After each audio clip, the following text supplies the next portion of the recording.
Hello, welcome into my farmhouse sewing room. So today I wanted to show you a few of my makes. I just recently did a craft fair last Sunday. I sold some things and had a pretty good success, but in my past videos I don't think I really showed anything that I've made or what I'm truly capable of. So today I just want to give you a sneak peek of like a show and tell kind of thing, and if you see anything you like, let me know. But I am very crafty. I am the maker of Broken Wing Bag and Baggage, and I'll start off with the bags because the bags are what got me starting into my sewing. So starting off, I will start with some tote bags. This is an older one that I have. It is an owl carry-all kind of like bag. I've made this when I lived in the Outer Banks. I haven't sold it yet, but it's a really cool bag with a button closure. And it also has a cell phone pocket inside, which I'm going to try to show you. I kind of have some stuffing in here to kind of keep them full, but it has just one little pocket. Very simple, just to stow and go and put things in. Recently, I am surprised I didn't sell this. This is, it's almost like a grocery tote. It has a really big bottom, and I love this fabric. I found it at Hobby Lobby, I do believe, and this has a big square bottom. And I put in a foam pad on the bottom to kind of help stabilize it. It doesn't have any closures. It just has short handles, and of course this cute little pom-pom on there. And I just love the dream catcher with the pink plaid lining. As you can see that there is a little foam pad for the bottom. I made myself one of these in a farmhouse pattern, and I love it for when I get groceries because it holds a lot of stuff. But I have several of these. Of course, I'm a maker. This one was an eye catcher. A lot of people looked at this. This is one I just recently made. This also has a really big bottom with the nice buttons on both sides that cover up the handles. And I made the nice little scrunchy things on the handle, which makes it really comfortable. And I put some ribbons for tie, so if you want to tie it closed. But this bag, I did something really cool with it. If I can get it open, I put in this really cool applique in here. It says love, and then I put some Indian colored corn, which I'm having a really hard time showing you this because I am single-handed, so if you can kind of get the general idea, but it has this moss green color in it. Really nice bag.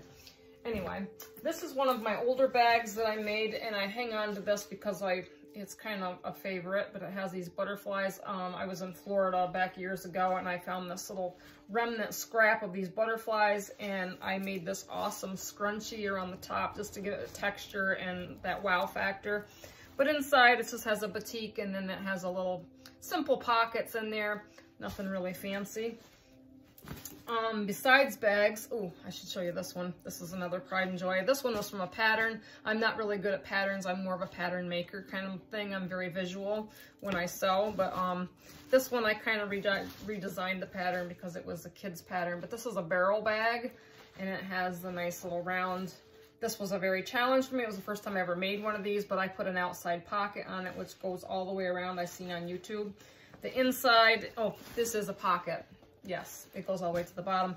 The inside is really pretty, and this is very much a girly bag, and I'm going to try to get it all the way open so you can see. It has this really pretty pink stripe liner in it. Of course, I have it stuffed. I had to hand sew this liner in, and I'm not a good hand sewer, but it was a really cool bag, and I've kind of hung on to it. I haven't tried to sell it or anything.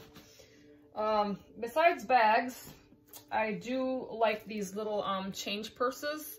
I had to perfect these. These were kind of like my pattern. I seen these on Pinterest, and I thought they were really cool. And a lot of them have like a little string with they look like teacups or with a tea bag. I thought they're great for coffee money or loose change, and you carry it in your purse, and you can make these in different designs. I have my own little pattern, and maybe I could do a tutorial because I do have to make some of these for a friend that asked me to make some for, I think they're going to be gifts. I also experimented and made a little owl one with the zipper on the side. This is really cool, and they're all fully lined. This one has the little matching fabric liner in there. I don't know if you can see it, but with the wiggly eyes. They're just really fun, quick things to make out of scraps. This is another oldie that I made. This was in a book. This is a wall hanger. It's different colored sheep. And I made this, and I had it hanging in my wall here, but I've kind of changed things around, so I was thinking about maybe put it in my craft fair for sale. I did the little googly eyes on it, which are really cool, but it would be great for a baby's room. Also did these for the craft fair. I did some appliques. This came from a pattern from a local sewing shop, but I thought they were really cute and a great way to use up scraps. So I did the goat because I love goat, and I'll have to have you meet Gilbert, my goat. My sister also talked me into doing a pig, and I had the sunglasses fabric, and I fussy cutted out the glasses instead of putting eyes on her. I made little glasses on her, but we call her Penny Pretty Pig, and then it was Billy Goat for the goat. I can't talk. Another thing that I like to make are these little birdie pin cushions. This is mine. I call it my Vegas Showbird because it was just, I love the little chest here I did. It's very shimmery, I guess. I don't know. Great for scrap fabrics, and I stuffed it up with stuffing, and I put little beans on the bottom. It makes it lay flat. Even his beak is an actual pin, so I just stuck it in there, and his eyes are pins, and it holds some really pretty pins. But I made quite a few of these. A lot of them for gifts are great. I do makeup bags. This is a very girly bag. I did this for the craft fair. I was surprised it didn't sell. I did one for myself. The inside is completely lined. Really nice to carry your girly things in or your makeup, especially for traveling. I started to work on a little teddy bear zip bag, but I haven't got it finished yet, so in the liner. So just to give you an idea, what I do, I spend a lot of time in this room. Sewing is my greatest passion. I only wish I would have learned at a younger age. I probably would have been doing this a lot longer. I have an order at the craft fair. A lady asked me for some coasters. I had a pile of random coasters I made out of scraps, and she wanted some bears. So I did these little coasters with the bears and the trees, and then in the back it's the bark. So I did the bear. I did 2 in the bear, and then I did 2 in with like a camp canoe. These are really great because you can wash them. And I just put a little piece of batting inside, and of course your front and back fabric. And I'll top stitch these down and they'll be done. I also did some in chickens that she'd asked for. I tried to do a little barn shape just to kind of make it fun instead of just square it, and then just did a red on the back. I got to top stitch these down. But these are really nice. You can put them anywhere in an office, in your bedroom, you know. In my sewing room, I have a whole box full of sewing fabrics that I made for my coffees in here that I like to do. Also like to do runners. I haven't done very many of these, but this is an older one that I've done, and this was all made out of scrap fabrics. I had this at the craft fair. This is really nice for a dresser, which I kind of wanted to put in here, but I didn't use it. So a lot of makes that I make, and now I just try to give them away as gifts, or I sell them in my craft fairs. And let's see, some other things here. I did these little cute bunnies up for a craft fair. These are really cool. I didn't put any faces on them because if people wanted these for a baby's bed or something, I didn't want anything to get loose or, you know, to get in their mouths or, you know, the choking hazard. But the ears are kind of floppy, and then this one here I kind of tacked the ear down, but we put the little tag on there. They're really soft. I did it with a softy material. I seen this in a pamphlet that I picked up from Hobby Lobby. I didn't have a pattern. Like I said, I'm very visual, so I just kind of drew a shape on some newspaper, cut it out, and cut out the shape. And of course the ears are a gimme. I'm pretty creative when it comes to drawing. But I did the boy, and then I did a girl with the little ears. And of course the back of the ears are colored, but very soft. Just great little pillows. These would be great for a little kid's bed, you know, just for, I don't know, something that's really cutesy, but something I really like to do. So my sister, last year at Christmas time, she got into making these seatbelt covers, and I kind of thought maybe she had something. So we did up a whole bunch of these. We only sold 1 set at the craft fair, but these are pads that you put on your seatbelt so they would come across your shoulder. Very comfortable. I made a set for my Jeep, and I absolutely love them. But we did up just some plain ones. But on mine, I did I had some Jeep appliques that I put on mine, and another one I said Life's an Adventure, and the other one was the Jeep Grill. really cool. Did them in like a green plaid that matched my Jeep. But we did up a bunch of different ones for different tastes, you know, frogs, the dogs, cats. These are little cats with the red hat lady kind of thing. Some cutesy little owls. I mean, we must have done 20 of these. And we even done some for toddler car seats where the straps come up. She made some, my sister made some for her granddaughter, and they were really cute. So we thought maybe it would be a great idea. If you're interested in any of these, let me know. They sell for $10 a pair for the simpler ones. Anything that would be embroidered or appliqued will be a couple dollars more, but really nice. I recommend them for your seat belts.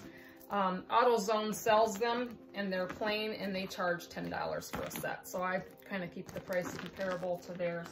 So I said in my scrap bin, if you did my, if you saw my video tour of my sewing room, I have a very large scrap bin.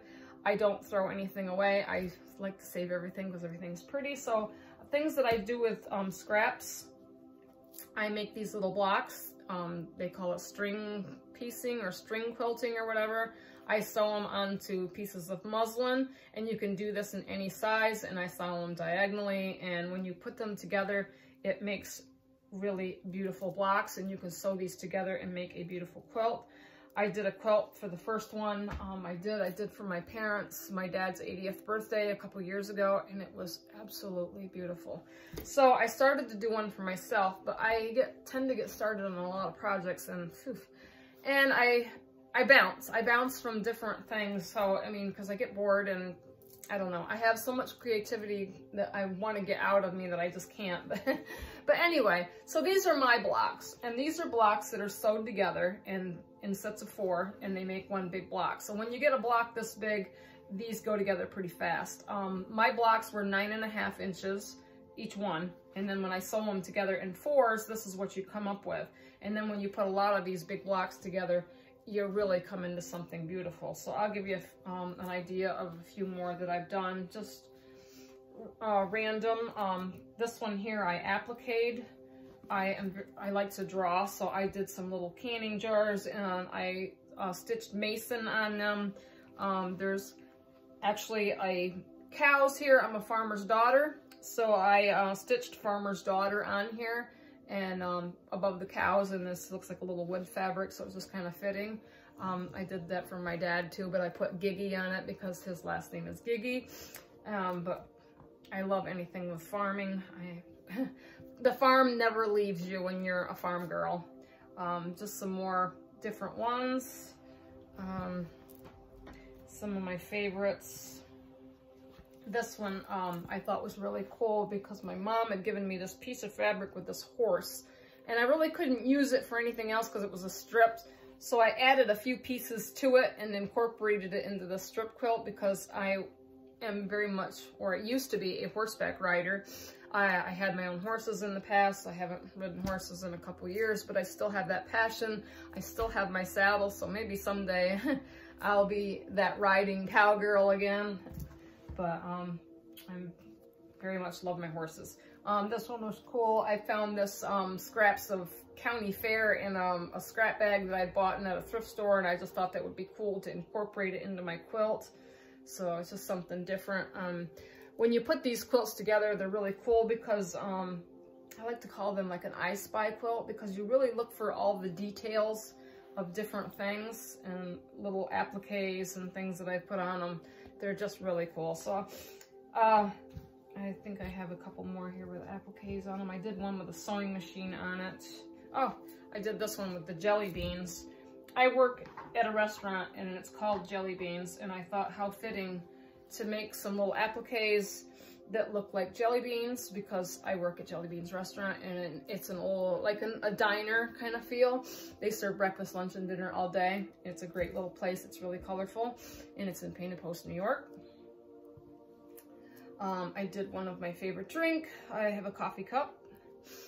And this one here, I had a brother sewing machine, but I used it so much that it broke. But at the time, this was my machine, and I just thought it would be fitting to make an applique for my blanket. But just some really cool things, cool makes that I've done. I have made myself a quilt. actually, I've made other quilts, which I don't have it up here, but this is a quilt that I have made. And if you look me up under Broken Wing Bag and Baggage on Facebook, you can see a lot of the things that I have made on there. I try to take pictures of everything that I make and post it so I can share it with everybody and, you know, whoever's interested. So this blanket is quite a large blanket, and all my stars were made out of batiks, and they were made out of scraps. And this was a really easy quilt to put together. The only thing that I bought was the background fabric and the border fabric that I put on here. And it has a plain purple background, so I just put a plain backing on it. I did have this quilt professionally quilted because they did the stars and the circles on it, and I was too afraid to quilt it myself because I just thought it was so beautiful, and I really wanted to make it look nice. Oh, another detail I didn't point out, the leftovers that I cut off my stars, I made pinwheels all around. I'm sorry I couldn't hold this up for you. I'm single-handed and I'm doing my own videos right now because I can't always rely on Jim to be here and do my recording for me, so I'm doing this on my phone. But anyway, I'm just trying to give you the details and some of the things that I make in my sewing room. I've also have made my own little thread catchers, different things. But if anything in here interests you, or, you know, if you want to learn, I can show you. I do try to do my own patterns. I'm not much of a pattern reader, even though I have a whole box full of patterns. Another thing I would love to show you, and if I can get my phone, I'm sorry, I'm a little wiggly here. I am going to try to show you a thing on my wall that I made, and I failed to tell everybody about these things when I did my sewing room tours and when I did the small space tour. I did these embroidery hoops, and if I can turn this around so you can see it, this big embroidery hoop in here is in my sewing room. I did this with a what are them, Baby Go cutters, and did the shapes, but I appliqued them onto that hoop and made a really cool design for my sewing room. And I also did one for Emma's sewing room. So if you see that video, I failed to mention that hoop on her wall. I actually did that with blocks, and I put little appliques on it for her, and it turned out really cool. But you know, when you're in front of a camera, it's really hard to, you know, remember everything, and I find myself stuttering or nervous. So, I mean, if you could see the behind the scenes of, you know, things when you're trying to record. But anyway, just wanted to give you the little idea of, you know, what I sew, and maybe I can do another one of me at the sewing machine and show you how I do things. Sometimes I'm really kind of conscious of people watching me because I do things a little bit differently because I am single-handed, but it doesn't stop me from being creative and doing what I want to do. So, hope you enjoyed what I had to show. Like I said, give me any questions that you got, shoot at me, and I'll try to answer anything that you want to know. So, all right. All right, have a great day. Thanks. Bye.